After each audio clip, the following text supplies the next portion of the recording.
seorang anak yang sering menggaruk-garuk kepalanya. Hal itu diketahui oleh ibunya. Ibunya lalu membantunya mengambil kutu rambut itu dengan serit atau sisir bergigi rapat. Anak itu kesakitan karena rambutnya diserit. Rambutnya banyak yang rontok. Tapi ibu itu malah senang karena dia berhasil dapetin banyak kutu dari rambut anaknya itu. Esokan harinya, anak ini disuruh sekolah sama ibunya. Tapi anak itu malu karena di rambutnya itu masih banyak kutu. Di sekolah, teman-temannya mengejek anak itu karena banyak sekali kutunya yang menggerombol di rambut anaknya itu. Sangat menjijikan, guys. Bahkan guru yang melihat itu juga jijik. Gurunya langsung mengantar anak itu pulang ke rumahnya. Berbicara pada ibunya supaya kutu rambut anak itu diambil dulu sampai bersih. Tapi ibu itu bingung. Padahal dia udah ambilin kutunya, tapi bukannya berkurang malah semakin banyak. Pada malamnya, ibu itu merasa sangat gatal di dalam rambutnya.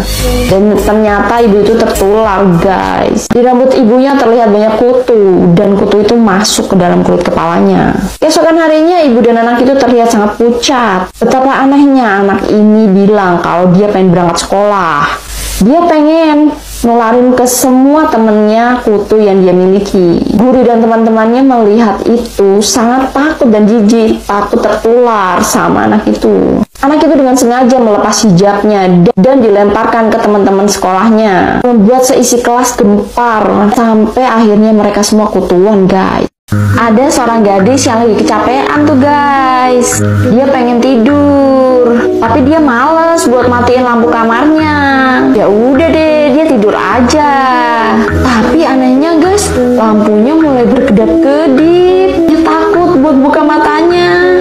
Tapi karena penasaran, dia mulai coba tuh buka matanya.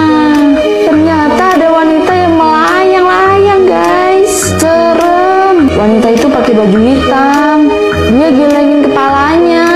Hantu itu natapin si gadis itu. Hantu itu malah senyum-senyum dong. Gadis ini langsung pingsan deh jadinya.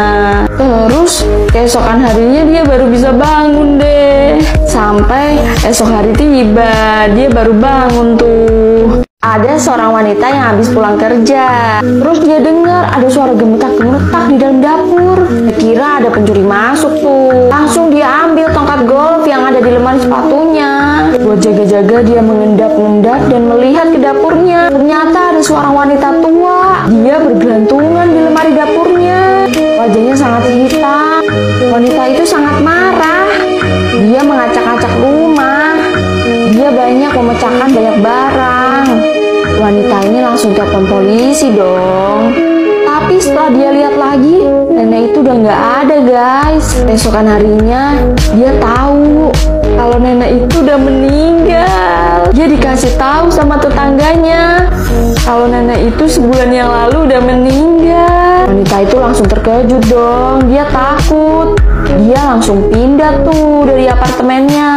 Ada pil ajaib yang bisa bikin cepet kurus. Jadi dua sahabat ini udah merasa putus asa tuh karena dia ngerasa kayak udah gendut. Mereka pada takut tuh diketawain sama temen-temennya. Tapi dia ini males buat olahraga. Dan temennya ini ngasih ide kalau ada yang jualan pil penurun ajaib. Dia langsung bergegas ke rumah penjual itu. Tapi bener-bener aneh, di rumah itu nggak ada orang. Lalu tiba-tiba ada pria masker berjubah yang memberinya 2 botol ajaib. Di rumahnya dia meminumnya secara berkala. Secara ajaib karena obat itu dia langsung turun drastis tuh. Tapi masalah terjadi, bayangannya dia hidup. Dia menelpon temannya untuk mempertanyakannya pada penjual. Tapi sampainya di sana penjual nggak berkata apapun. Dia hanya tersenyum. Nggak diduga temennya dari belakang malah mukul kepalanya sampai tewas. Sebenarnya yang mukul dia itu bukan temennya, tapi bayangan temennya yang udah hidup. Temennya dibunuh sama bayangannya sendiri dengan ditabrakan truk. Setelah temennya mati, bayangannya jadi hidup, guys.